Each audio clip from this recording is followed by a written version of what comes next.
Action. Oh yeah, well, join in, why don't you? Hello, my car crazy chums. Welcome to our latest workshop project. I've pulled this man out of retirement again. Yeah, please pay attention. Again? Again. Listen, I pulled you out of retirement 3 times now, because you should be in an old people's home. You know that. Well, it feels a bit like that anyway, sitting here. I've got your nice comfy chair. That's very nice, thank you. But we're going to clean a car. Do you know how much people spend on polish in the UK every year? I don't know. A couple of quid?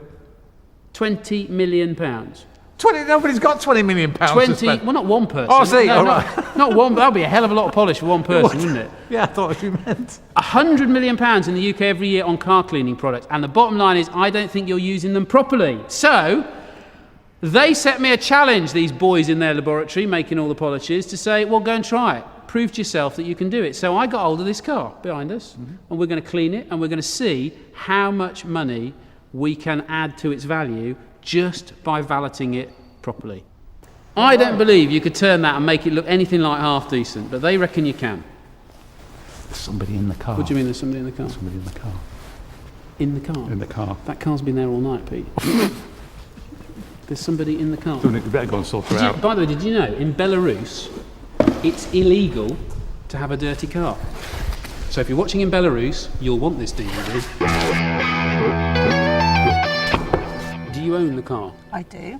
This is your car. Yes. You are responsible for this wreck. Yes. Why is Excuse me? What do you mean? It's not a wreck, it's my pride and joy. What's the matter with my car? Well, it doesn't look too good, because to be honest, it's not actually a uniform colour, Lynn. No, this is my 3-tone pink red stroke car. Yes. My car. Yes. How long have you had it? 10 years. 10 years. Okay. And in that time, have you ever hoovered it or washed Yes, I have. Excuse me? Just asking. Just asking. Because it is a bit of a state. I mean, Yes, well, we just come back from Dorset. What? So you're telling me that all this dust in here and It's all Dorset. the crud and debris is Have from you one ever- weekend away? Have you ever been to Dorset? Yes, lovely place. I love it. So joking apart, how much does this car mean to you? Loads. It is absolutely my pride and joy. I love this car. Why? Because I just do. We got it, you know, when we had a bit of money spare, and I just love it. I hate anybody else driving it but me. We've been to have a quote for have it resprayed, and that's going to cost hundreds, so that's out. Lots of hundreds? Lots of hundreds. What would it mean to you to have the car looking really nice again? That would be wonderful, really. It would be fantastic. You see, when it's wet, it looks lovely. We'll only drive it in the rain then. We will do whatever we can, basically using DIY products. That's the rule. We can't use anything kind of professional that the trade would use. It's got to be stuff you could buy off the shelf. And we'll use all the tips and techniques that we can kind of beg and borrow and steal off the professionals who do it. But we have to do it. Me and Pete have got to clean this car, okay? Oh, best of luck. Thank you very much. I need to know from you before we start and before we send you home, how much do you currently think your car is worth? To be perfectly honest with you, I absolutely haven't got a clue. I paid $11,000 for it. You paid $11,000 for it 10 years ago. We've had it valued, okay, by a mate of mine, and this is what he came up with. It just looked generally dirty and worn. Obviously hadn't been polished, cleaned, looked after in, as of bodily for a very long time. Bonnet, roof, front wings, primarily the driver's side, all totally flat, absolutely no shine to it at all. Bonnet and roof had gone pink, definitely not the red of the rest of the car. Mouldings all lost all love and attention to them, gone a dark grey, no shine again to them at all. All the sills of the car, just where the red had run into the sills, absolutely no colour to it at all, or certainly no shine and lustre to the car. Interior, just again very uncared for. Dashboard, centre console, all the grey trims, just engrimed with black sweets. Just generally very uncared for. Seat bolsters has gone very dirty and black, just due to lack of cleaning really of the seats. Very hard to see underneath all that what it was actually like. Taking it on face value, not knowing mechanically what it was like till it was driven, probably I think a sort of fair down the line valuation about £375. Your car is worth £11,000 you paid for it. It's now worth 375 quid.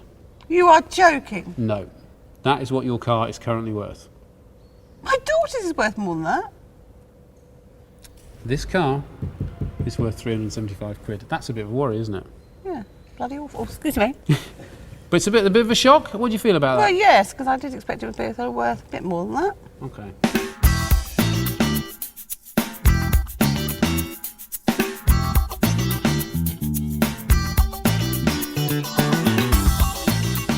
Oh no, it's glued.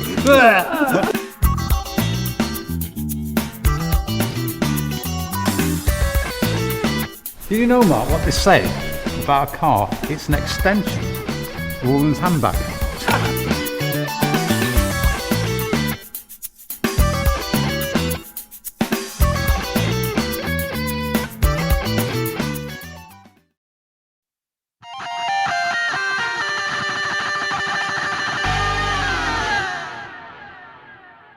Right, Pete, if you can take that wheel. Yep. Plonk that outside. Thank you very much indeed.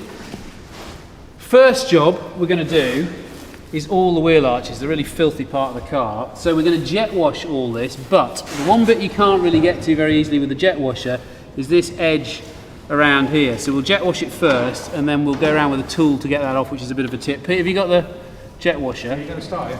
Yeah. Don't forget your goggles. Thank you very much. Very important, because you don't want any of this stuff flying back in your face. Like so. All right, Pete? Sorry, Pete, sorry. When you're using one of these, be careful that you don't go near any paintworks or that on the edge of the wheel arch that's slightly flaky, because it'll rip it all off. So you need to be quite careful about where you go. In here, there's plastic bits of trim and stuff. Now, one important thing about this, if you're doing this at home, is I wouldn't recommend, obviously, that you take your wheel off and have the thing on an axle stand unless you really know what you're doing, because that could be hugely dangerous. So you can do a really good job by working your way around the top of the wheel without having to take the wheel off. Obviously, we've taken it off, so you can see what's going on. Now, if it's really caked on, you can use something like this, which is just the handle of a paintbrush, just to move that around and get the worst of it off. But then you can use the other end of your brush to actually brush out the dirt. If you're using brushes like these on any part of the car, this metal bit here, if you accidentally catch it on the metalwork when you're agitating, you could scratch it and damage it. So the tip is just wrap some insulation tape around it and you've protected the sharp edges. So the next step is then to spray some water-based biodegradable degreaser, like a traffic film remover, over the whole of the wheel arch to then remove any stubborn bits of grime that are behind the mud. And you start at the bottom and just go around spraying, make sure you cover everything. And the reason you start at the bottom first is because if you start at the top and it runs down, you might have actually missed some areas. And then just leave it on and it will do its business, and you can then wash it off with the jet washer. Or if you've got any intricate areas that you really want to be methodical about it, then you can use your brush. Now, it's really worth spending a lot of effort trying to get the mud and rubbish out of this lip, because where the plastic meets the metal edge of the body panel is a fantastic place to trap dirt, and when you've got trapped mud in there, that obviously just picks up any water off the road, holds the moisture in contact with the metalwork, and you're much more likely to end up with rust. So it's a bit of a faff, but it's definitely worth putting the effort in. And you really only need to leave this degreaser on about a minute to do its stuff, and then you can just jet wash it all off. That is so filthy. Now, wheels.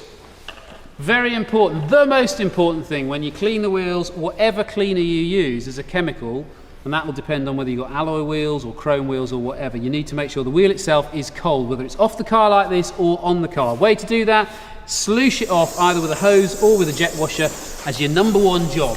Gets rid of the muck and also cools it down.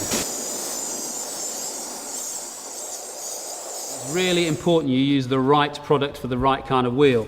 I'm going to use acid-based cleaner, but that is only for alloy wheels. You wouldn't use it, for instance, on a chrome wheel. You use a different type of cleaner. Well, this is Clean Wheels, which is an acid-based cleaner for taking debris off road wheels. It's been specially formulated with a combination of mineral, organic and diluent to help to give the suitable level of strength. In recognition of the protection of the substrate, we've also got an acid inhibitor in here, which helps to protect the substrate from any corrosion. So that's to counteract the effect of the acids, which are pretty strong acids. What we're trying to remove on wheels is this black dirt here that you can see.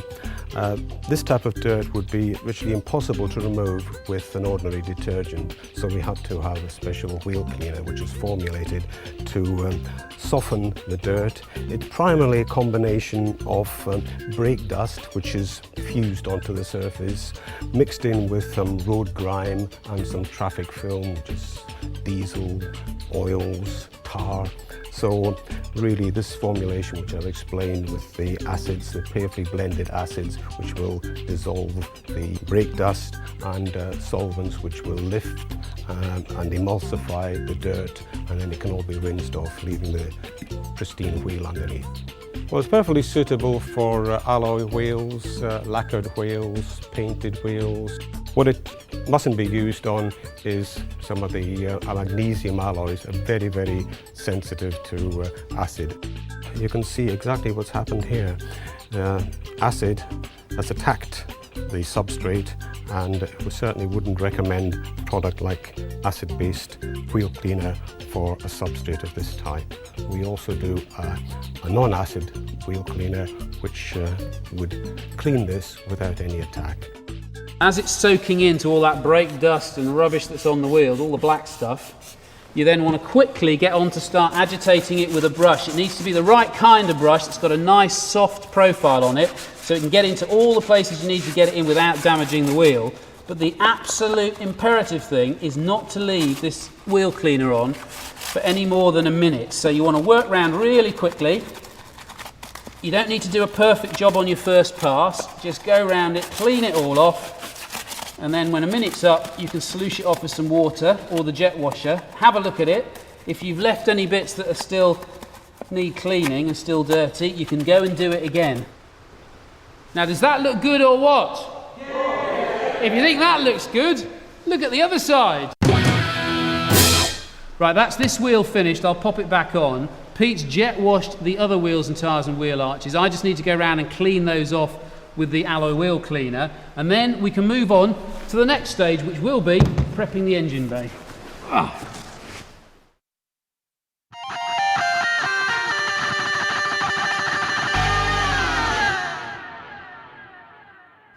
If you think the bonnet looks bad, the bit underneath doesn't look much better. I'm sure this has never been cleaned in all the time that Lynn's owned it, and we're going to sort it out. It's kind of a two-stage process. The first is to prep it and then cover it in a degreaser, and then we'll come back a little bit later to jet wash it off. And this is a good example of really where if you're going to valet a car properly, you really do need to have a jet washer. Either buy one yourself or borrow one from a mate. Prepping the engine before you start putting any fluids on, though, is really important. Number one is you've got to make sure that the engine is cold. Absolutely, definitely. Next thing is go around and remove all the bits of debris, bits of tree, leaf, seeds, all that kind of stuff from in here where the grills and air vents are. It all accumulates here naturally. So just sweep it out with the long handled brush. Again, perfect example of why having the tape on here protects the bodywork, because when you've got the brush down in this groove, you could easily damage the paintwork. Now you won't get all the debris out here, but as long as you get the worst out, it's fine, because then the pressure washer will sort out the rest of it. Okay, next thing is to make sure that all the reservoirs, fluid reservoirs, are covered and the lids are tight, because you don't want any of the degreaser going in any of those reservoirs. So just go around and make sure all the lids are on. Particularly make sure that the oil filler cap's nice and tight. Make sure the air box for the air filter is sorted and closed up, because if the car's just been serviced or something, that might just be open, you don't want to get water in there. That's fine. And then you move on to the electrics. And the best way to protect the electrics is to cover them in cling film. And you really need to cover anything that you think might potentially be a problem if it got water into it. Fuse boxes, relay boxes, any electronics. And sometimes these boxes, you have no idea really what's in them. If in doubt, cover it up.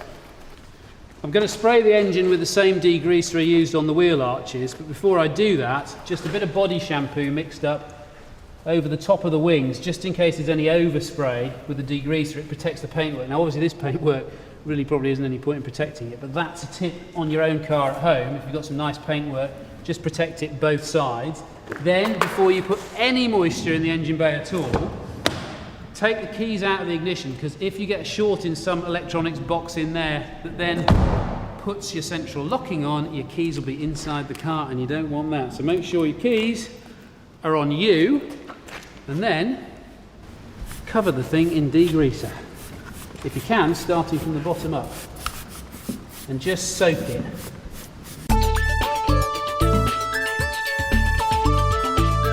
Well, this is engine and machine cleaner.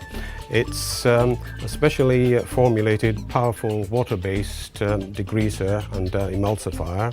It's environmentally friendly. It doesn't contain solvents. It's water-based, so that once you've removed all the grease, it can be rinsed away and it's perfectly clean. It comprises a mixture of alkalis and also some emulsifiers, which help to loosen the dirt and also to keep them in suspension to make it easy to rinse away. We've got a modifier in here to keep the evaporation rate down, to leave you enough time to work on the component. So here we have a beaker of ordinary water, and this is typical engine oil. I'm just going to pour some in here, which will simulate the way that oil and water don't mix.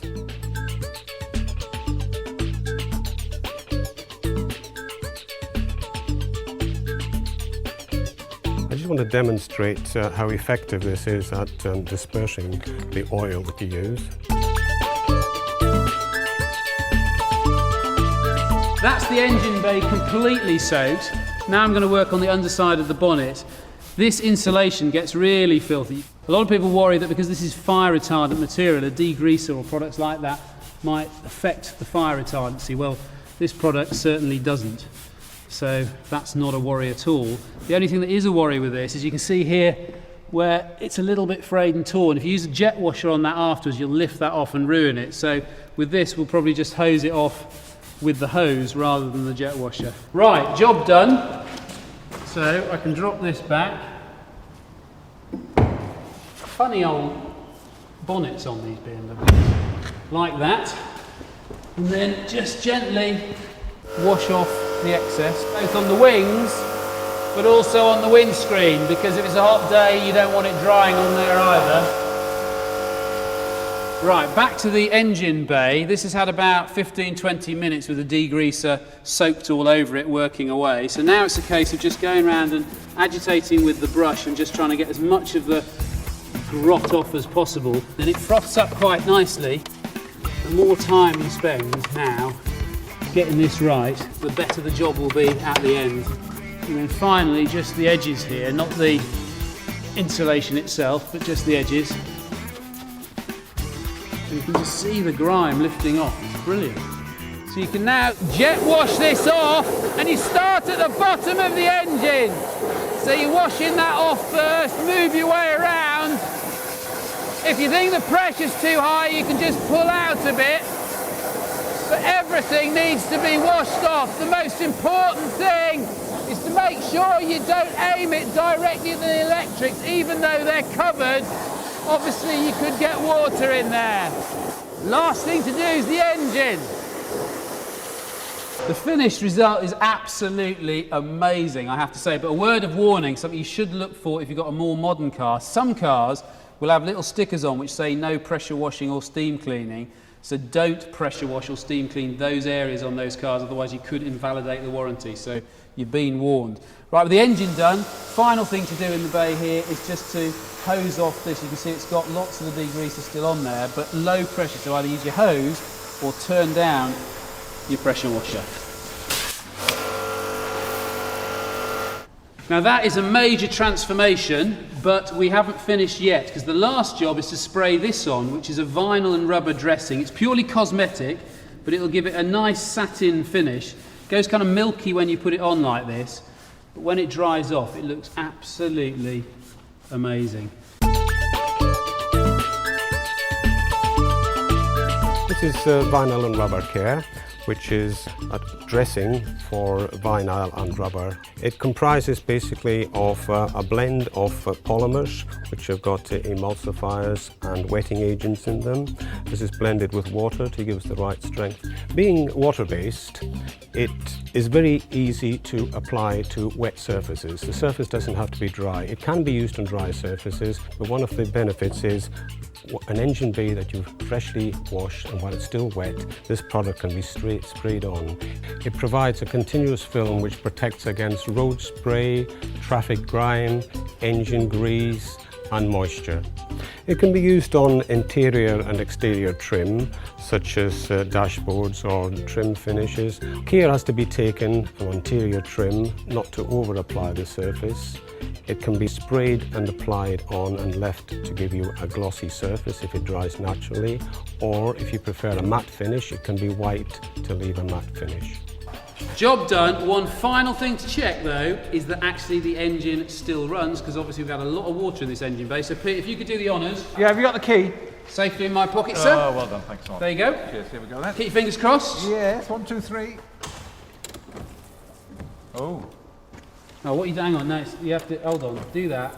And then windscreen wipers work anyway. Hey, look at that! Very good. Wow. It works, which is great news. Fantastic. Okay, what's next then?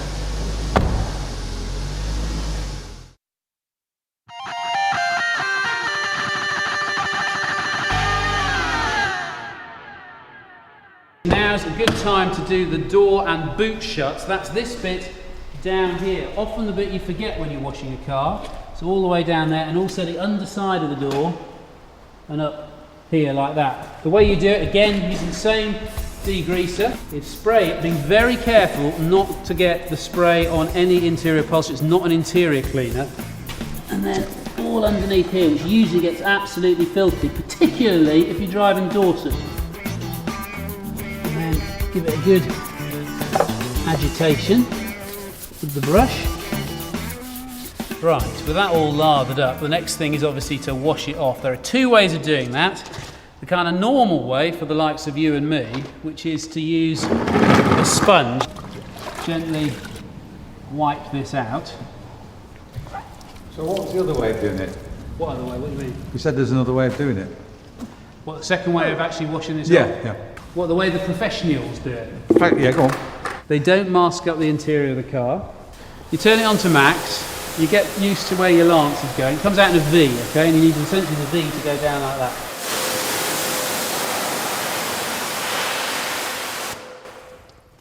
Is that professional or what? Yay! Thank you very much. Job done. I'm just going to show you a tip with the boot shuts. So I've done the same as with the door shuts, is put on the degreaser and agitated it with the brush, and then you've just got to, with a damp sponge, wipe it all out. It's pretty tricky this, because obviously, because of the way the nature of the boot lid is, if you get too much water in here, it'll just all end up on the carpet in the back. So just take it gently around the side. You close the boot down, but not completely shut, just until it rests down like that, and then you get your jet washer. And by spraying it in the edge, it can't get inside because it's sitting on the rubber seal, but it then washes out the shut itself. But the big test, of course, is whether we have filled the boot area with water. That's it for now. We'll see you next time. No, come on, that's the boots. Let's have a look. It'll be fine. Oh no. Look at that, you see, completely bone dry. I bet you never thought you could do that with a pressure washer. Now on to the body shampoo, as we like to call it. I say we, obviously, the professionals call it that. I just call it cleaning the car still. And I'm getting off with, guess what, more degreaser, the real crud off the front of this car. Now, if you've got a more modern car that isn't as bad as this one, you'd be pretty wary about using a brush on this kind of paintwork, because you could scratch it, because you could equally well just use a sponge. But it's so caked on here, I am just gently agitating it with the brush. But the brush is also brilliant to get in all the little louvers and grooves where you get algae and all that kind of stuff. So just giving it a bit of a soaking here before then going on to do a little bit of pressure washing to get the worst off the bodywork before actually then using the body shampoo, but whilst I'll just let that soak. Pete, can I just have a little word in your ear, mate? Just ignore these guys. I don't think you're pulling your weight, to be honest. Go and make up some shampoo. Right, shake it well. A couple of capfuls in the old bucket. There we go.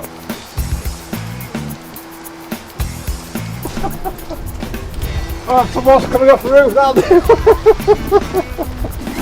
Aerate and make it foam. Look at the foam, wow. We have got severe weather warnings on the south coast today, so things are looking up for us.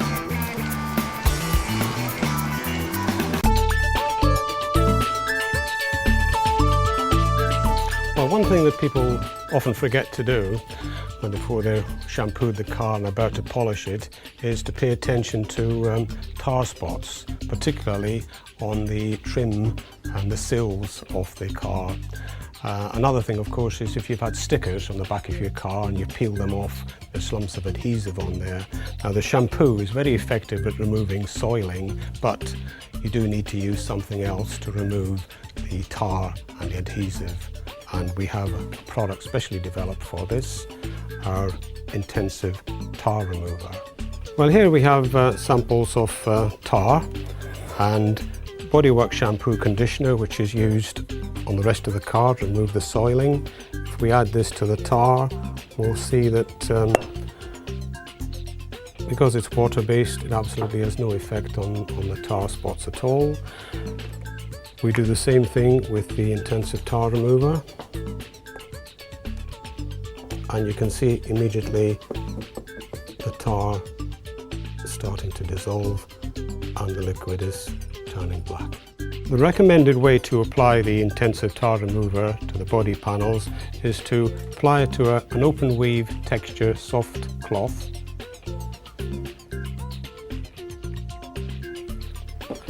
And just apply it gently. You don't need to apply hard pressure. You can see virtually immediately the tar spots are beginning to soften and be removed. Very, very gentle pressure, and you can see them on the cloth. What's the hints and tips on this then? Well, everybody's done this, obviously. You must have done this a load of times yourself. And it's just lathering it like you're washing yourself, really, at the end of the day. The important thing is to keep your sponge as clean as possible. If you drop it on the floor, on the ground, don't then pick it up and carry on, because you could have lots of little bits of grit and rubbish in it that you'll then scratch your paintwork with. So put it aside as a dirty sponge for a wheel or something. All done, Mark. What's next? Yeah, we just got to rinse it off and then leather it, people. I tell you what, I think we've done a great job. You certainly have.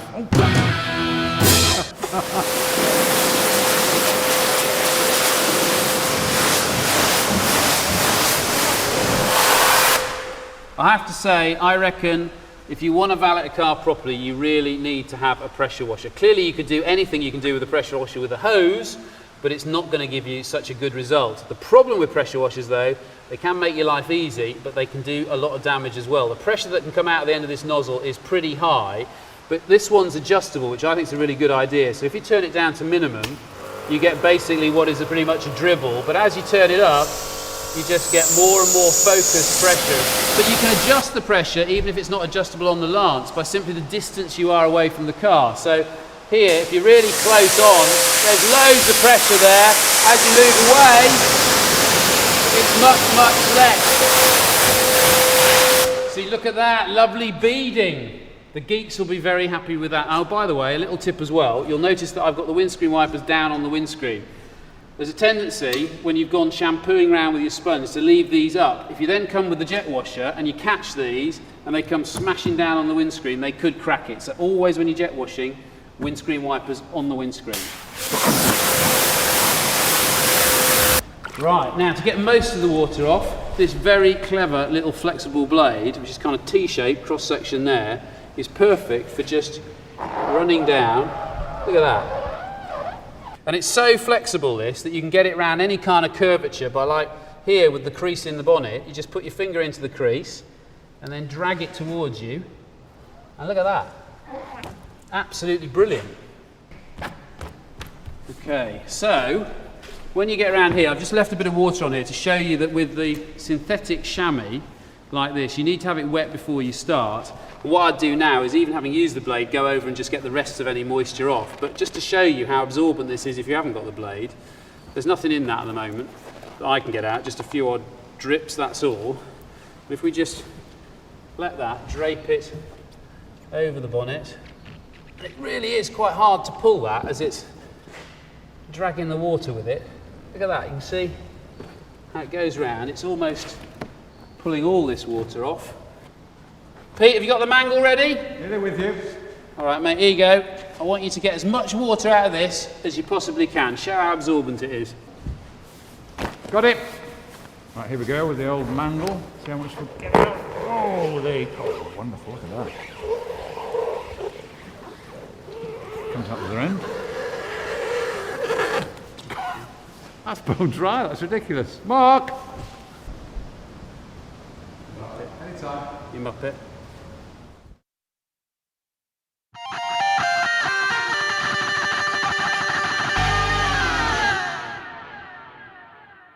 It's good shampoo, that. Right, next job is to sort out the interior, to basically get all the dust and dirt and grime out of it, of which there is loads in this car. Pete's vacuuming in the back, he's starting that end, I'm going to start at the front, and the very first job is to take off this old sticker off the front window. So just to scrape that off, all you need is a paint scraper that you get from a DIY store with a nice sharp blade in it, but held against the screen and pushed gently, it just takes the sticker off perfectly. When it comes to vacuuming and getting the dust and debris off, you want to start at the top and work down, so that anything that you brush off the top of the dash ends up in the footwells, which you'll do last. And avoid the temptation with the plastic end of your vacuum to be rubbing that against your vinyl to try and suck up the dust, because you'll scrape it and damage it. What you do is brush the dust towards the vacuum and keep the vacuum nice and gently rested on the vinyl or just above it. A little tip for when you're trying to get all the dust and crud out of your air vents is switch the air vents on, and then you can suck it out as it gets blown out, helped with your brush. Because the last thing you want is when you've valeted your car, the first time you stick your vents on and the blower on, it just blows a whole cloud of dust into your nice clean car. The seats need a good beating to get all the dust out of them.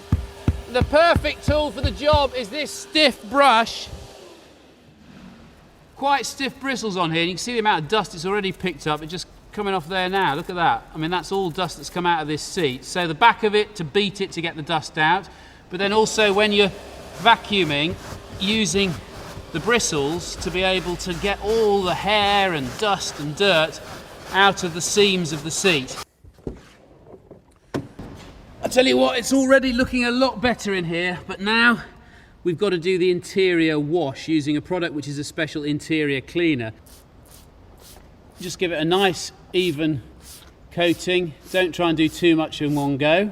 If you've got a car with leather upholstery, make sure you've covered the seats with, say, bin liners or cloths and dust sheets, because you don't want to have either water or the product dripping down on it, because it could stain it.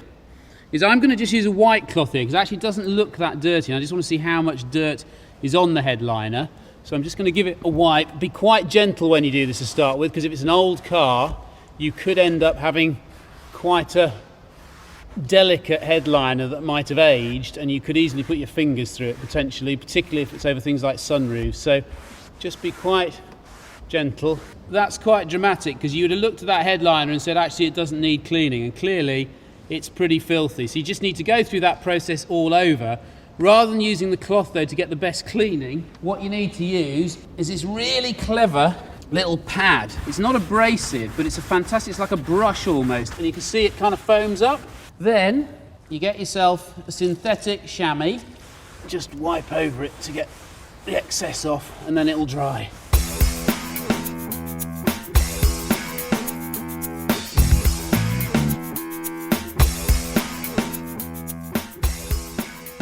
Unfortunately, it's now time to venture back into the glove box. Yes, the place with all those gooey, sticky sweets that were left behind when they obviously melted. Probably been in there a very long time. So all I'm going to do is spray in a load of the cleaning product, so it's pretty well soaked in there. And then with a brush, go in and give it a really good agitation, and then leave that for now. I'll come back to it later so I can move on to the centre console, which is absolutely minging.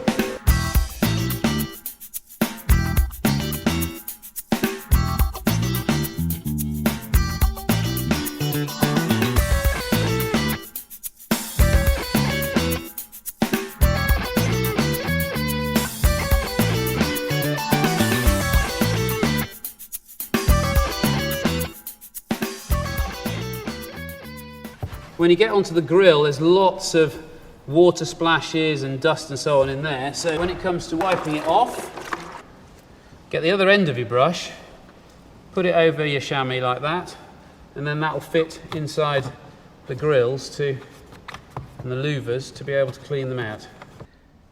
If you find you've got marks on your upholstery from things like felt tips, like the one here, the thing to do is use some solvent-based cleaner. This is a tar remover you actually use to remove the little tar spots on paintwork normally, but it can do the job very well here.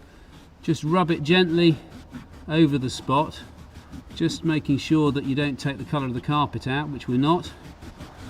But that's in a few seconds just lifting the blue out, and there you go, there's all the blue. Then onto the seats. The last thing, because obviously for doing most of this you wanted to sit on the seats so you don't want them wet. So it's the last thing before the footwell carpets. Just put the product straight on and then give it a nice scrub with your blue cloth and then wipe it off. Once you've done that, straight down to the carpets, same process, exactly the same to get that done. And then when I've done it all, I'm going to come back and have a look at that glove box. So we're just about done. All I need to do is revisit the glove box. And actually, that's amazing. It's a bit damp in here, but it's not gooey at all. So all I need to do is give it a little bit of a scrub in there, like that, and then just wipe out the excess.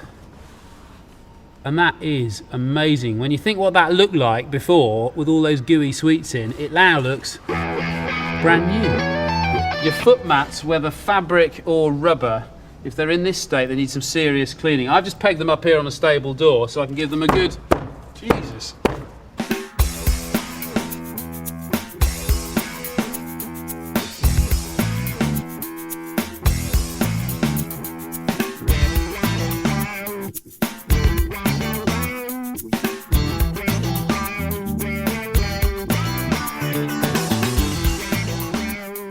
If you have too much pressure in here, you can damage the weave of the carpet and end up with kind of lines in it that you can't get out when you brush it later. So keep the lance a little bit away from the carpet.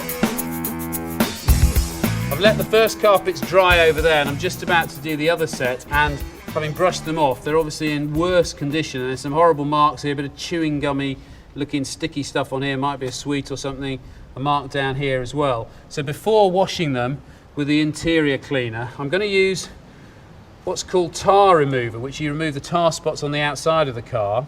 So you put it on the cloth, not on the thing you're working on, and just working it in gently. That's amazing, it's coming off. And Lord knows how long that's been there. That's come off completely. I'm back inside the car to do the final dressing. Now for me, the dash matte as it looks now looks absolutely brilliant, but if you like a kind of semi-gloss finish to it, very easy to achieve. Use the same product, bizarrely, that we used to dress the engine. But rather than spraying it directly onto the dash, you need to spray it on some open weave cloth, and then you just gently apply it, work it in. Obviously something like this speaker grille is quite intricate, can't do that with the open weave cloth, so the trick there is to use a paintbrush. Again, spray a little bit onto the tip of the brush, not too much, you don't want it flooding everywhere, and then gently just work that in. I mean, obviously you don't want too much product on this brush, because if it goes through the grille onto the speaker itself, you could damage the speaker. So you only need a light dressing just over the top, then you leave that to dry off, and we'll buff that up in a minute. You can also use the same product though on these door seals, because it's a very useful thing to apply, particularly in the winter, because you know when like your door seals stick and freeze in the winter on really cold days, well, this will stop that happening. Make sure you've got your open weave cloth tightly bunched up so you're only putting it on the seal itself, because you don't want this product to be getting onto your windows. So you work your way around the car. By the time you've done that, come back to the first bit and that's ready to buff. So once you buff it off, It's a subtle difference, but you can see it quite clearly here. That's the matte side, that's the semi-gloss finish. The choice is up to you. If you apply it and you buff it up and you don't like it though, very easy to get off. You just use your interior cleaner shampoo, clean it up again, the whole lot will come off and you'll have it back as matte. If you were in any doubt about how dirty the inside of that car was, just take a look at the water.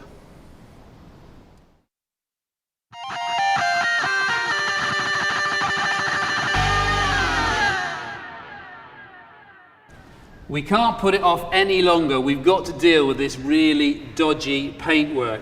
You can see that it's gone very matte, it's gone very pink, and if you put your hand on it, it feels really rough. The paint's oxidised, it's porous. Now, Lynn can't afford to respray this car, but if she left it like this, it's just going to get worse and worse and worse. So what we're going to aim to do is to take the top layer of this oxidised paint off, get it down to a base layer we can then polish, and as long as she keeps it polished and really looks after it, it'll last her much, much longer than if she just leaves it like this. Before you put any of the paint renovator on, you'll notice with open weave cloth, where it's been cut, you get all this lint falling out of the bottom, just the cut shreds here. The way to deal with that is when you've got your cloth, it's basically a stocking like that. Put your hand inside it, go down to the bottom, pull it in on itself, and then wrap it into a ball. And what I'm going to do is do a little patch here to show you kind of the difference it can make. And then it's important with the technique is not to go round and round in circles or anything, but basically to just go up and down like this until it sort of starts to polish itself. And that's the dead paint coming off the top. What we have to do now is do that all over this car, which is going to be a lot of work before we then move on to the polishing stage. Oh, God, it's going to be a long night. If you go into the bother of polishing your car to give it a very good finish, you want to make sure that all the blemishes are removed, such as haze, oxidation, fine scratches, and this product's been specially developed to do this in a very careful and effective way. We've made it up by having some solvent, some oils, soap emulsion, which helps to bind it all together. We've got some waxes, and we've also got some preservative, which is a neutral product, helps to keep it stable. And the very important ingredient is the abrasive itself, which has been specially selected and developed by AUTOGLYM. There are many abrasives on the market, and some of them are extremely coarse. Now, we've selected this abrasive because it's effective, but also very safe and smooth to use.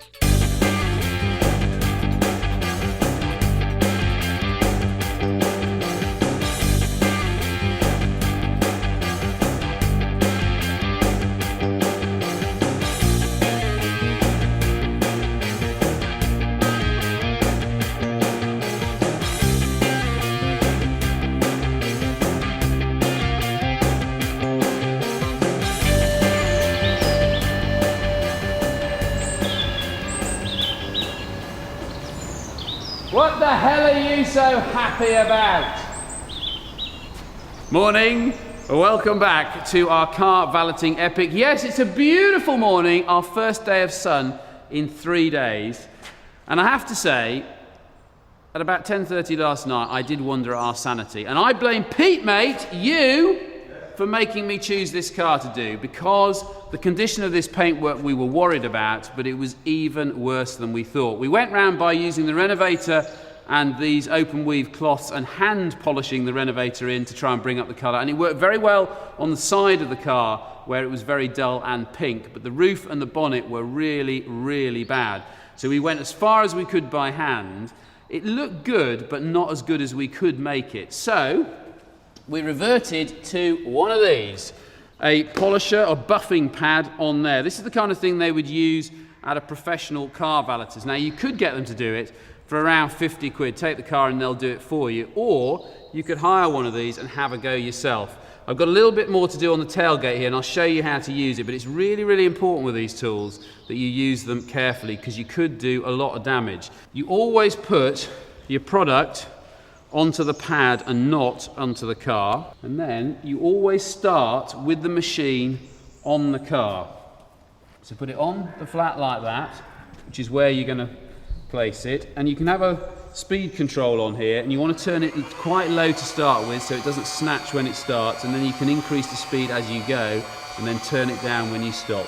And put a bit of pressure on with your other hand and just keep moving it.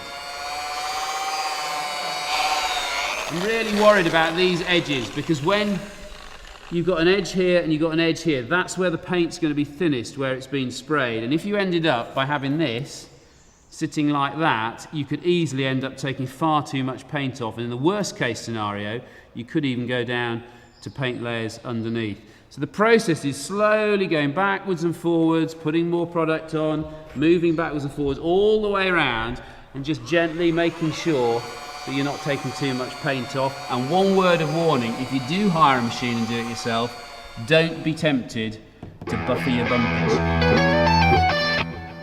Now, to polish the car, I'm using a resin polish.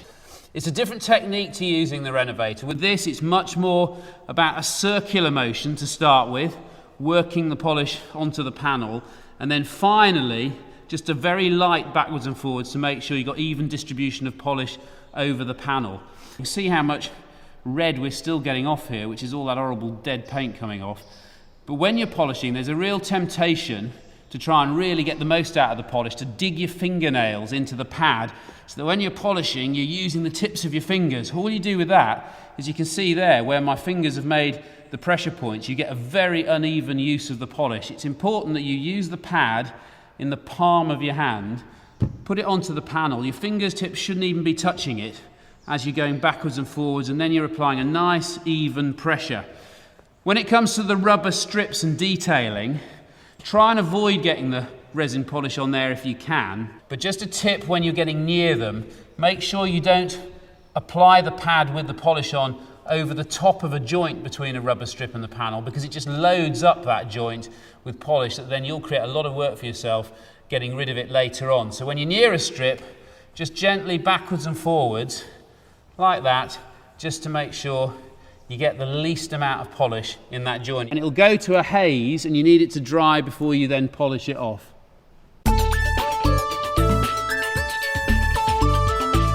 Hi, this is super resin polish. This is the consistency of it. Very important to get this right in development, because it's got to be easy to handle, easy to apply. Secondly, it's got to have the right consistency to be able to spread it over the bodywork, to be able to buff it on, buff it off. Basically, it's been developed with waxes, some oils,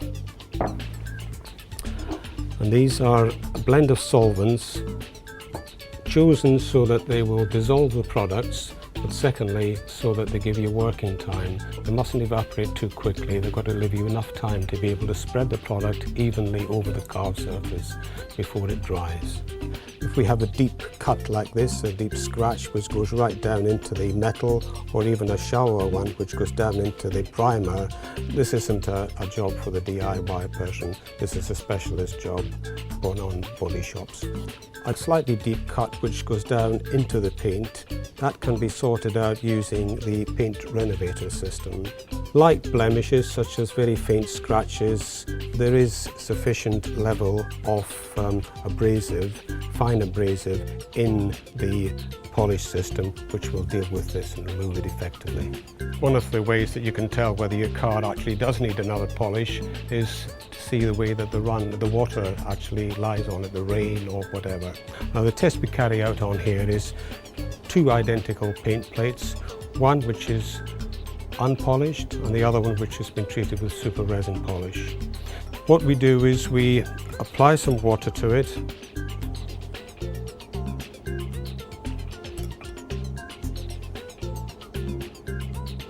We then gradually increase the elevation. This simulates the sort of curvatures that you get on car bodies, like on the bonnet. The lower the elevation at which the water starts to run off, the more effective the polish is. And here we can see on the polished plate, we can see the water running off and accelerating away whereas on the unpolished plate we can see it's still adhering to the plate, which indicates there's no polish on it, no protection, and this would be open to attack by water and corrosion. The point is often asked, how often should you polish a car? If you see the water after it's been raining, for instance, if it doesn't run off your car, that's a fair sign that your car does need protecting and resealing. And secondly, if you're just about to go into like the winter season where you want to give additional protection to your car from the salt and various other products that appear on the surface, a good idea to polish your car then as well. Now this polish has to be applied to a dry car, but if you're the kind of person who just doesn't have time, or you frankly can't hang around to do it, you just want to get on and get a good finish, there are products that are being developed now and will be available that you can put onto a wet car. Haven't used them myself, but I gather they're going to be quite a breakthrough. You carry on all across the car, gently working your way around. You can use the same polish on black painted metal parts, for instance on these top door pillars here. So a little bit of polish, and then just in small circles, just work your way around, working it in, and then finally again a gentle up and down to make sure you've got nice even coverage.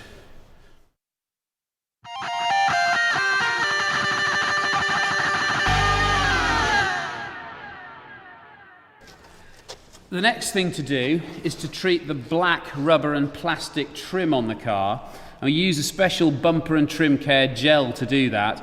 You apply it just with a cut-off piece of ordinary sponge, and the tip here is to apply it before you polish the resin polish off the car. A common mistake people make is to polish the resin polish off first, have a nice shiny painted top to the bumper, and then very, very, very carefully they then try and apply the bumper and trim care gel with the edge of their sponge or cloth or whatever to try and make a neat line. You just don't need to bother doing that. If you leave the resin polish on all hazed up, then apply the bumper and trim care gel as we're doing now, it doesn't matter if you get a little bit onto the paintwork, because you can polish it and the resin polish off at the same time a little bit later on.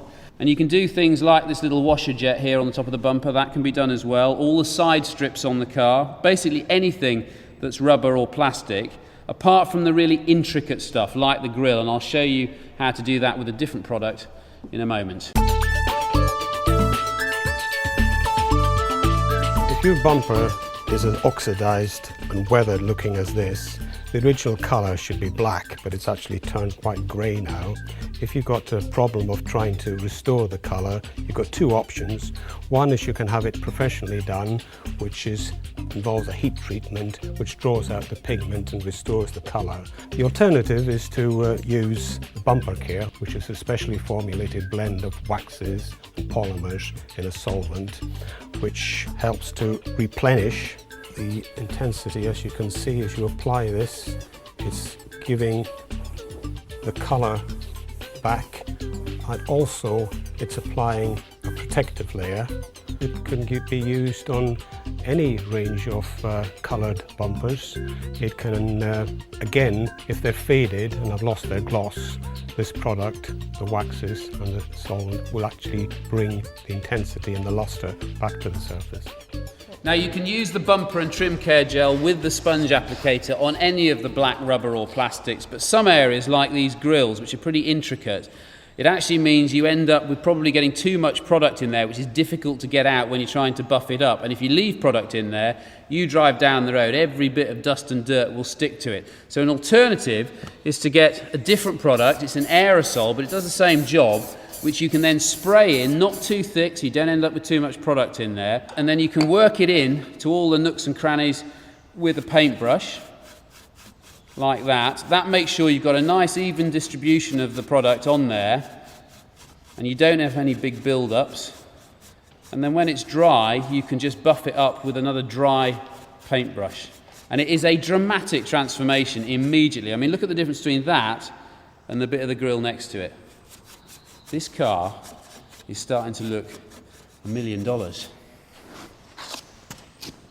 Final bit of dressing on the interior, and boy am I glad to be getting to this stage, is to clean the interior surface of the glass, particularly the windscreen. You can see really clearly here, this streaking is where the interior shampoo, when we've been putting it on the headliner, has just come down on the inside of the windscreen. That's really easy to get off. So I'm going to take off the tax disc for now. We'll obviously put that back on later, but you can see where a previous tax disc hold has been stuck here. Easy way to get that off is with a scraper. Just gently scrape that off, obviously following the contour of the glass, and at a nice angle, very shallow angle to the glass. If you have it too steep, you could end up scratching the glass. A nice shallow angle, that comes off a treat. And then all you've got to do is to apply the glass polish. It's as a cream. You put the product onto an open weave cloth like this. Make sure you're doing it outside of the car, because if you get this product on any of the surfaces inside, you need to get it off pretty quickly. Once you've got a nice big blob on there, then it's a case of just applying it to the windscreen or the glass like your mother told you to. Swirling it round, cleaning as you go, and it'll go to a haze, and you need it to dry before you then polish it off.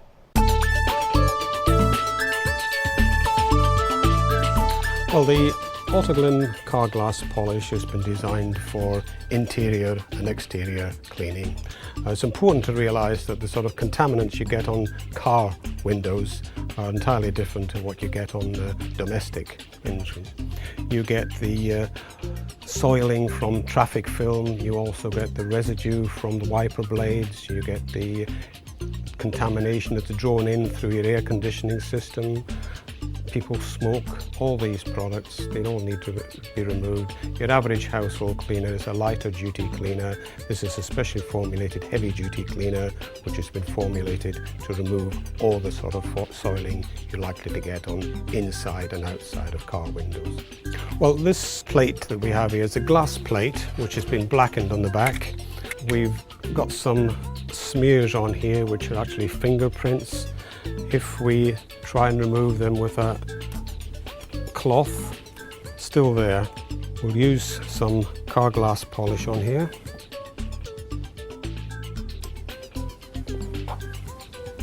It's got a blend of solvents in there which will give you sufficient working time but also a suitably fast drying time. This is the area that's been treated. You see it's got a light haze to it. This side still untreated, still showing the finger marks. And we will then polish this off. Right, on this surface you can see where I've just wiped it with a cloth. You can still see all the smearing still present. On this side, which has been treated with car glass polish, completely clear, and this shows you not only you've got a clean windscreen, it's much safer as well.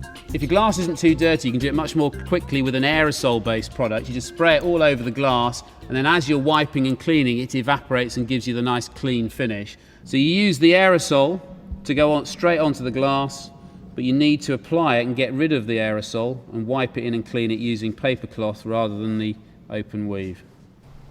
And when it's dry, you can polish it off, and that's a job for Pete. Pete, mate! Cleaning the outside surface of the windscreen is exactly the same principle, but one little tip, with a little bit of the excess you've still got on your cloth, lift up your wiper blades and just wipe them down, just to be able to get any dirt or debris or grot off there, and leave that like that. And with the doors, what you want to do first is drop the window down a little bit, because you can see this edge is filthy where it sits up in the seal, and it's really easy to overlook that.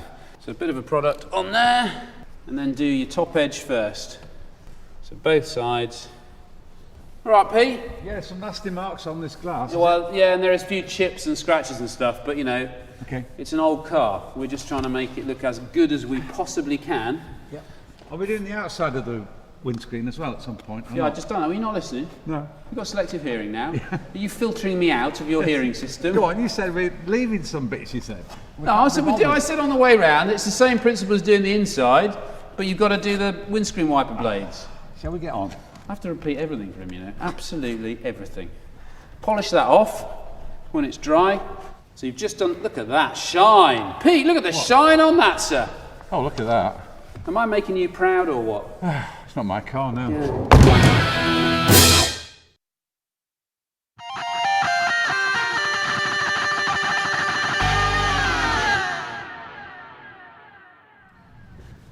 We're definitely on the home run now, so time for some detailed finishing touches that will really bring this car alive. It doesn't matter how much you pressure washed old tyres, you'll never get them to look like new, but you can apply a very simple spray-on tyre dressing that will bring them up looking fantastic. You just simply spray it on. It looks very milky to start with. The great thing about this spray is you can use it on a wet tyre or a dry tyre, it doesn't matter. And if you do get some on the tread that's in contact with the road, it's not a problem in a car tyre because it'll wear off very quickly. But whatever you do, don't put it on motorbike tyres unless you don't like the guy who's riding it, because it could all end in tears. And a word of warning, a serious one, is that if you've got a very decorative paved drive, don't do this on your drive because it could mark your paving. Now you could say, I'm getting carried away.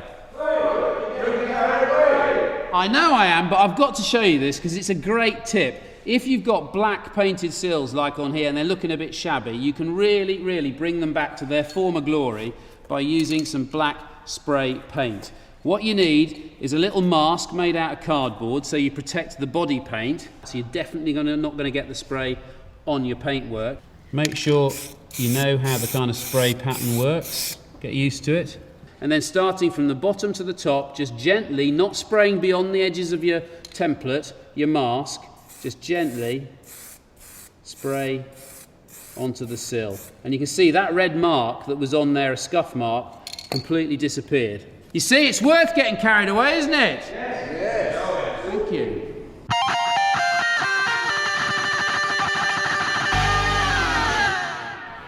We're really up against it now because Lynn is due back to see her finished car in just 20 minutes. So we're now removing the polish, the hazed polish, and also the bumper and trim care gel that's on the rubber bits. We're using this cloth, which is a special microfiber polishing cloth, which doesn't have any straggly bits or little bits of thread come out of it that drop onto the car. So it's a little bit more expensive than that open weave cloth that we use to put the polish on, but it's definitely worth having, and you can wash it in your washing machine, but make sure you don't put it in with the wife's white knickers.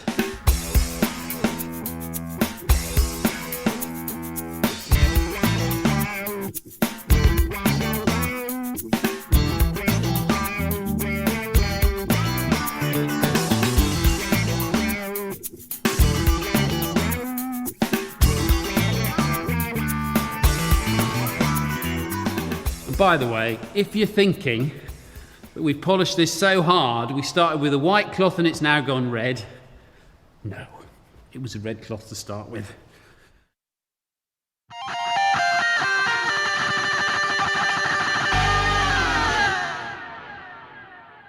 Before you take your hand away, how are you feeling at the moment? Awful. Why? Oh, I'm just really nervous. I want you, Lynn, to talk me through exactly what your car looked like when you left it with me.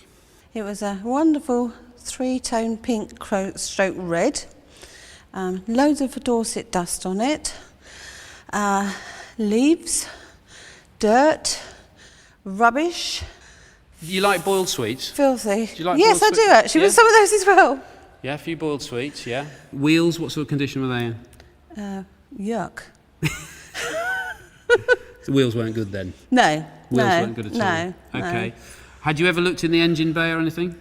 No, but I did when you opened it up the other day, and that was disgusting as well. So that wasn't good either. No. So there wasn't a lot about it No. that was great, but you still loved it. Yes, I did. Your baby. Yes.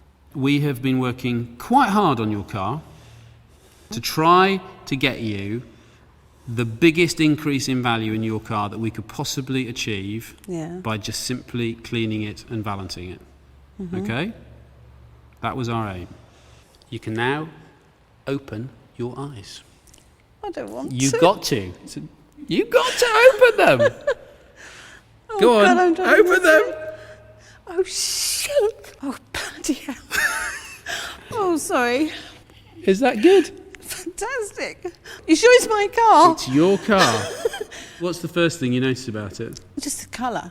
It's wonderful. And the wheels, they're not dirty anymore. It's just fabulous. The colour's just incredible. How surprised are you that we've managed to achieve that by just cleaning it? I mean, we haven't painted it. No. The red, nothing on that at all. That is a dead genuine cleaning exercise and valeting exercise. I'm actually gobsmacked because we were actually told that to get it back to a really good red that it's supposed to be and not the pink, it would need respraying. And you couldn't afford to do that? No, no way. No, couldn't afford to do that.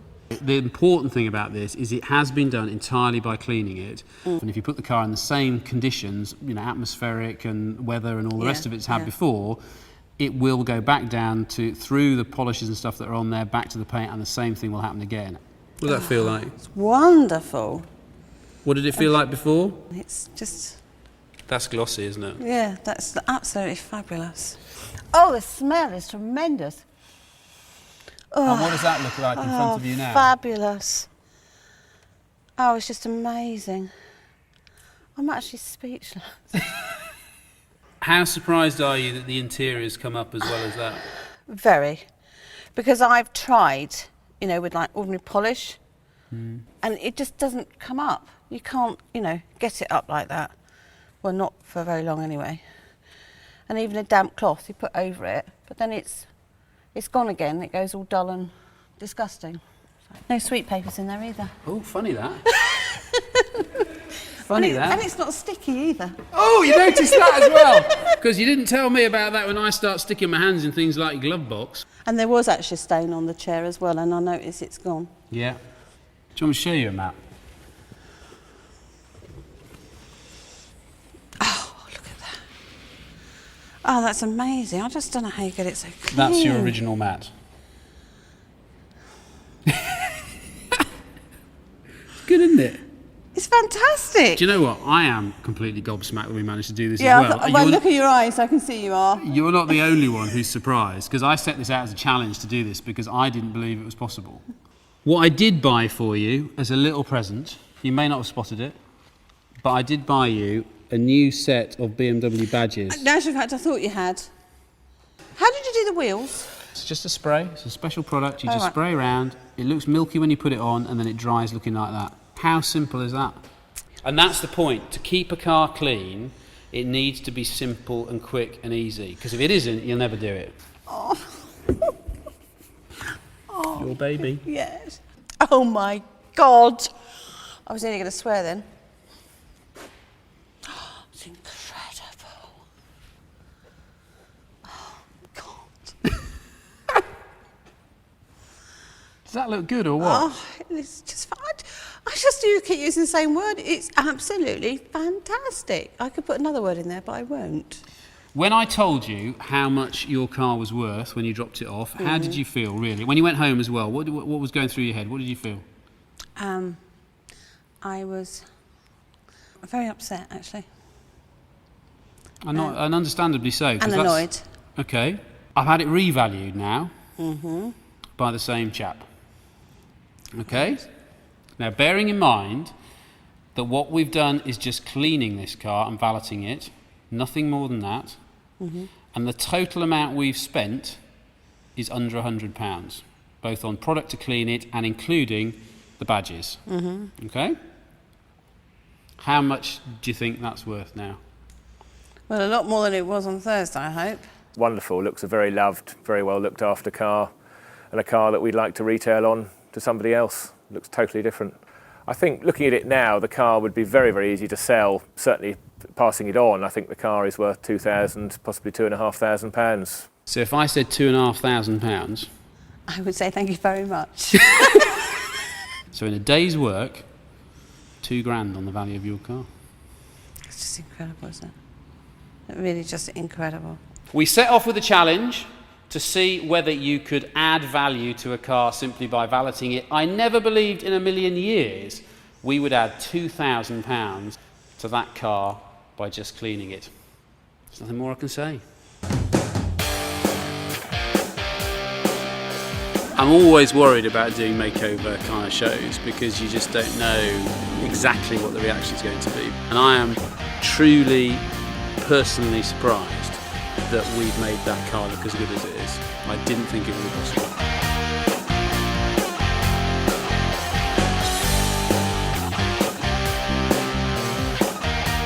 Although it's a big change, it's not that dramatic at the end for us, but you kind of forget she hasn't seen any of that going on.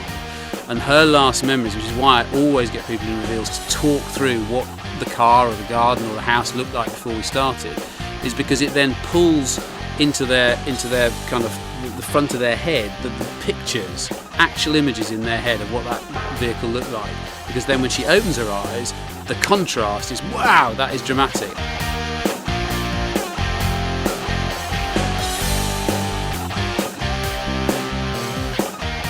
I wanted to make a DVD that actually told people you could do this kind of thing to a car, and that you could really increase the value of your car, either if you're selling it or just because you care about your car, by just using off-the-shelf DIY products. And I don't think enough car owners know that. So it's been 3 very long days, and I am shattered, I have to say, totally knackered.